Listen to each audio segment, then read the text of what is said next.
ها دیگه زهره جان اونجوری، ولی اون ماکارونی من همونجوری دمکش درست میکنم، مدل دیگه بلد نیستم، خوب دهنی میاد.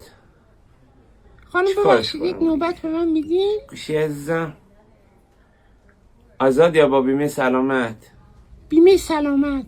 بیمه سلامت نداریم، آزاد می‌نویسم برات. چقدر میشه؟ 170 تومن. با بیمه چقدر میشه؟ 168 تومن. آره زهره جان دیگه اینجوری. شماره 9 برو داخل. کجا یک نفر 3 نفر سرتون انداختین پایین دارین میرین، باز تم بری با همون ویزیت آی دکتر منم از حالم، منم دلم درد میکنه و اینا، مسخرهش در برد. این بازه قدیمی شده دیگه. میبینی زهره زرنگ بازی در میرن، والا فکر میکنن زرنگن. اون روز خانم اومده با دفترچه با بزرگش میخواد بره، میگه یک نسخه به من بده. خب بهش میگم خانم اینجا عکس آقاه، میگه مال نوجوانی سیبیل داشتم.